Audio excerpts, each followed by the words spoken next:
Muitas pessoas estão falando em guerra espiritual. Como que uma pessoa, ela sabe ou ela sente de fato que ela tá numa guerra espiritual? Existem alguns sinais de que você pode estar com guerra espiritual. Aí alguém vai dizer, mas isso não pode ser químico? Não pode ser um distúrbio químico? Pode. Mas e por trás do distúrbio químico? Tem a questão espiritual. Por que você passa por uma luta espiritual? Pode ser que alguém tenha feito um trabalho contra você. Isso existe, então? É claro que existe. A Bíblia diz assim, olha, dura ira e cruel é o furor, mas quem pode contra a inveja? A inveja, por exemplo, é uma coisa que libera os demônios. O nosso podcast, ele é muito sério, ele é muito responsável. E a gente queria trazer para as pessoas essa parte também espiritual. Porque muitas pessoas ganham dinheiro, mas falta a espiritualidade. Então a gente quis trazer porque as pessoas, elas realmente se envolvem com o tema e muitas vezes elas se enxergam nesse tema.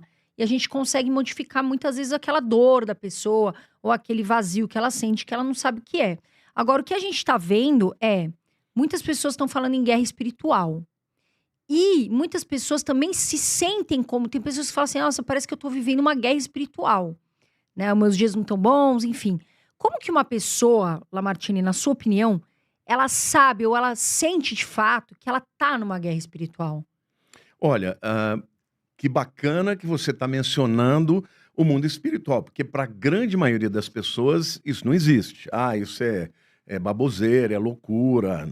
Agora, hoje nós estamos vivendo num tempo em até as pessoas que são mais voltadas para atividades deste mundo mesmo, como ganhar dinheiro, né, como pagar as contas, na política, as pessoas estão percebendo que existe algo por trás. Agora, existem alguns sinais de que você pode estar com guerra espiritual.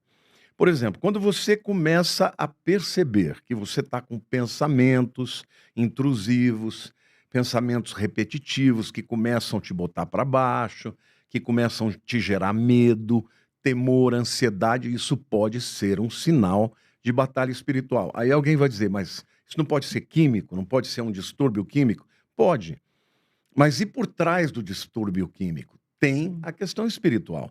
Outro sinal que é muito comum, pessoas começam a ver coisas quebrando, porque se você pensar nas motivações, nos sentimentos que são voláteis, você pode até dizer, não, mas isso é meramente psíquico ou químico.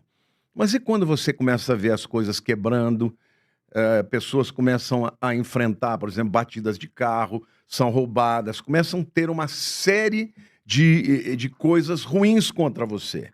Ou então, por exemplo, quando você não consegue dormir, hipótese alguma, estava indo tudo bem e de repente você começa a ter aflição, acorda com pesadelos. O que pode estar por detrás? Na minha experiência ao longo de tantos anos, eu já descobri que isso é uma grande evidência de que você está passando por uma luta espiritual. Agora, Sim. por que você passa por uma luta espiritual? Pode ser que alguém tenha feito um trabalho contra você. Isso existe, então? É claro que existe. A Bíblia diz assim, olha, dura ira e cruel é o furor, mas quem pode contra a inveja? A inveja, por exemplo, é uma coisa que libera os demônios.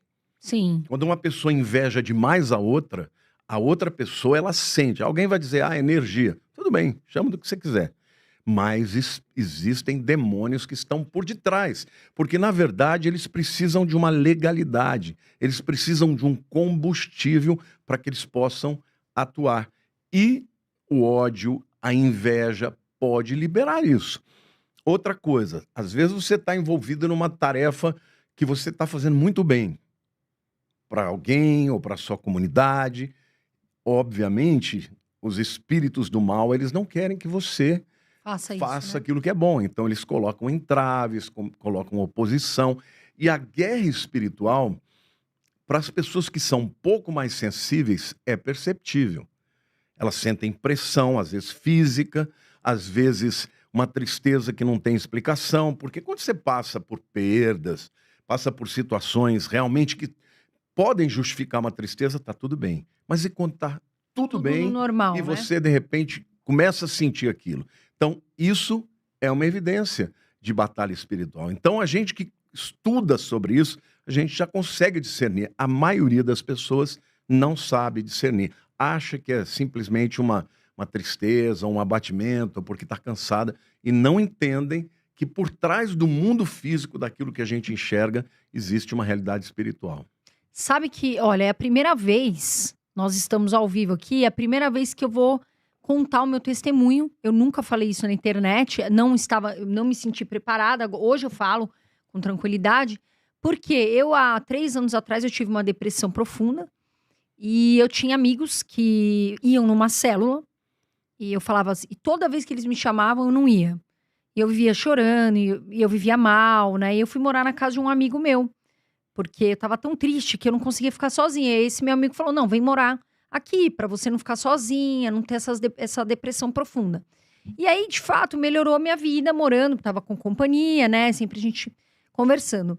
E aí eu tinha 2 amigos, o Pedro e o Douglas, que eles sempre falavam: Carol, vamos com a gente pra célula, é importante, né? Vamos orar. E eu falava: não, gente, hoje não dá, eu tenho tal compromisso, hoje não dá. E sempre tinha um porém. Só que um belo dia eu estava muito gripada, Lamartine, muito gripada. E aí o meu amigo que eu morava falou assim: não, mas hoje você vai com eles na igreja, né? E aí eu fui tomar banho. E se você conta isso para uma pessoa normal, assim, que de repente não tem essa crença religiosa de, né, de acreditar num poder absoluto, ela acha que sempre tá mentindo. Mas como a gente convive com essas pessoas, a gente sabe que não é. E aí eu fui tomar banho. No que eu fui tomar banho, eu tava chorando muito. E eu escutei uma voz assim, na minha opinião, uma voz que veio de cima, falando: Carol, vamos pra igreja. Vamos pra igreja, vai ser bom pra você. E uma outra voz falando: não, você não vai pra igreja. Olha só. Lá não é o seu lugar. Eu me arrepiei até, porque nesse dia eu fiquei realmente assim, eu falei: eu tô ouvindo vozes. Não é que eu tô imaginando, eu estou ouvindo pessoas, né, no caso, Deus, né, e o inimigo, falando comigo. Eu saí daquele banho e eu falei: eu vou para a célula. Eu vou, custe o que custar. E tava um frio e eu gripada. Quando eu cheguei na célula, a minha pastora, hoje ela mora em Portugal, ela falou: Carol, olha, deixa eu conversar com você e entender.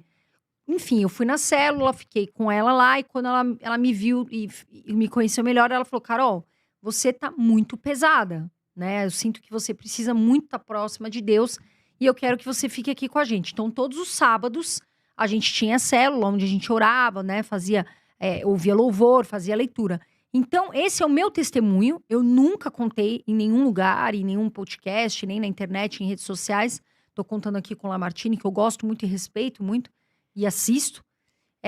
Para que as pessoas entendam que esse vazio existe. E esse vazio, muitas vezes, é Jesus. E o meu vazio era isso. E depois você vai vivenciando, Lamartine, parece que você tira muitos pesos, muitas correntes, né? Saem. Porque, na verdade, nós somos seres tricotômicos. Na teologia, a gente chama de tricotomia. Nós somos corpo, a alma é a psique, é a mente e espírito. Você precisa de alimento, de sono, de descanso, para você nutrir o seu corpo. Você precisa de amor, de aceitação, você precisa de alegria, você precisa de companheirismo para nutrir a sua psique. Sim.